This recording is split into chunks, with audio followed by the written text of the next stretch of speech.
یقیناً آسمانوں اور زمین کی پیدائش، رات دن کا ہیر پھیر، کشتیوں کا لوگوں کو نفع دینے والی چیزوں کو لیے ہوئے سمندروں میں چلنا، آسمان سے پانی اتار کر مردہ زمین کو زندہ کر دینا، اس میں ہر قسم کے جانوروں کو پھیلا دینا، ہواؤں کا رخ بدلنا، اور بادل جو آسمان اور زمین کے درمیان مسخر ہیں، ان میں عقل مندوں کے لیے قدرت الہی کی نشانیاں ہیں۔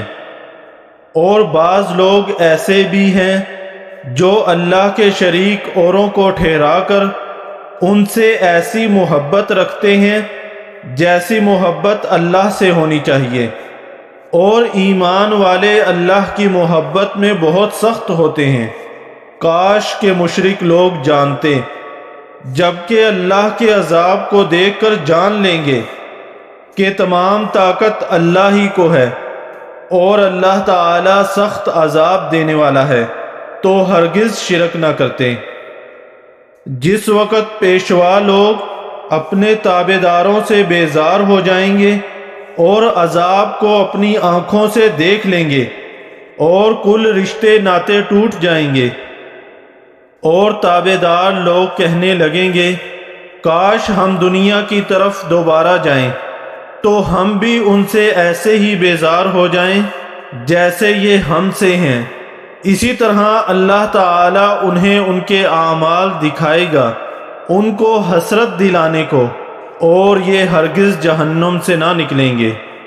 لوگو، زمین میں جتنی بھی حلال اور پاکیزہ چیزیں ہیں انہیں کھاؤ پیو، اور شیطانی راہ پر نہ چلو، وہ تمہارا کھلا ہوا دشمن ہے۔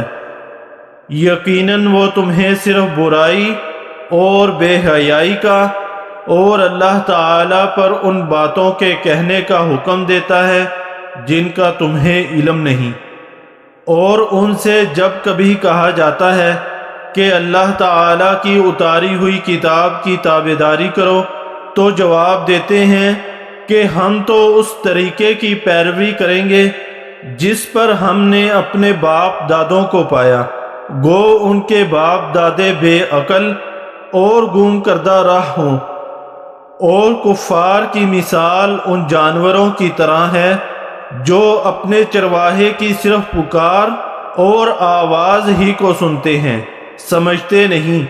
وہ بہرے، گونگے اور اندھے ہیں، انہیں عقل نہیں۔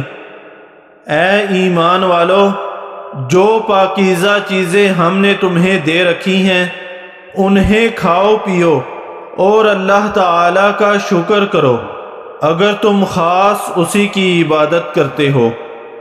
تم پر مردہ اور بہا ہوا خون اور سور کا گوشت اور ہر وہ چیز جس پر اللہ کے سوا دوسروں کا نام پکارا گیا ہو حرام ہے۔ پھر جو مجبور ہو جائے اور وہ حد سے بڑھنے والا اور زیادتی کرنے والا نہ ہو، اس پر ان کے کھانے میں کوئی گناہ نہیں۔ یقیناً اللہ تعالی بخشش کرنے والا مہربان ہے۔ بے شک جو لوگ اللہ تعالی کی اتاری ہوئی کتاب چھپاتے ہیں اور اسے تھوڑی تھوڑی سی قیمت پر بیچتے ہیں، یقین مانو کہ یہ اپنے پیٹ میں آگ بھر رہے ہیں، اور قیامت کے دن اللہ تعالی ان سے بات بھی نہ کرے گا اور نہ انہیں پاک کرے گا، بلکہ ان کے لیے دردناک عذاب ہے۔ یہ وہ لوگ ہیں جنہوں نے گمراہی کو ہدایت کے بدلے اور عذاب کو مغفرت کے بدلے خرید لیا ہے۔ یہ لوگ آگ کا عذاب کتنا برداشت کرنے والے ہیں۔ ان عذابوں کا باعث یہی ہے کہ اللہ تعالی نے سچی کتاب اتاری، اور اس کتاب میں اختلاف کرنے والے یقیناً دور کے خلاف میں ہیں۔ ساری اچھائی مشرق و مغرب کی طرف منہ کرنے میں ہی نہیں، بلکہ حقیقتاً اچھا وہ شخص ہے جو اللہ تعالی پر، قیامت کے دن پر، فرشتوں پر، کتاب اللہ پر اور نبیوں پر ایمان رکھنے والا ہو، جو مال سے محبت کرنے کے باوجود قرابت داروں، یتیموں، مسکینوں، مسافروں اور سوال کرنے والے کو دے، غلاموں کو آزاد کرے، نماز کی پابندی اور زکوٰۃ کی ادائیگی کرے، جب وعدہ کرے تب اسے پورا کرے، تنگ دستی، دکھ درد اور لڑائی کے وقت صبر کرے، یہی سچے لوگ ہیں اور یہی پرہیزگار ہیں۔ اے ایمان والو، تم پر مقتولوں کا قصاص لینا فرض کیا گیا ہے، آزاد آزاد کے بدلے، غلام غلام کے بدلے اور عورت عورت کے بدلے۔ ہاں، جس کسی کو اس کے بھائی کی طرف سے کچھ معافی دے دی جائے اسے بھلائی کی اتباع کرنی چاہیے اور آسانی کے ساتھ دیت ادا کرنی چاہیے۔ تمہارے رب کی طرف سے یہ تخفیف اور رحمت ہے۔ اس کے بعد بھی جو سرکشی کرے اسے دردناک عذاب ہوگا۔ اور عقل مندو، قصاص میں تمہارے لیے زندگی ہے، اس کے باعث تم قتل ناحق سے رکو گے۔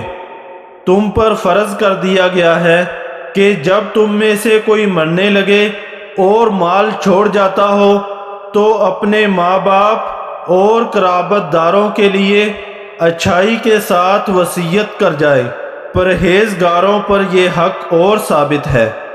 اب جو شخص اسے سننے کے بعد بدل دے اس کا گناہ بدلنے والے پر ہی ہوگا۔ واقعی اللہ تعالی سننے والا، جاننے والا ہے۔ ہاں، جو شخص وصیت کرنے والے کی جانبداری یا گناہ کی وصیت کر دینے سے ڈرے پس وہ ان میں آپس میں اصلاح کرا دے تو اس پر گناہ نہیں، بے شک اللہ تعالی بخشنے والا مہربان ہے۔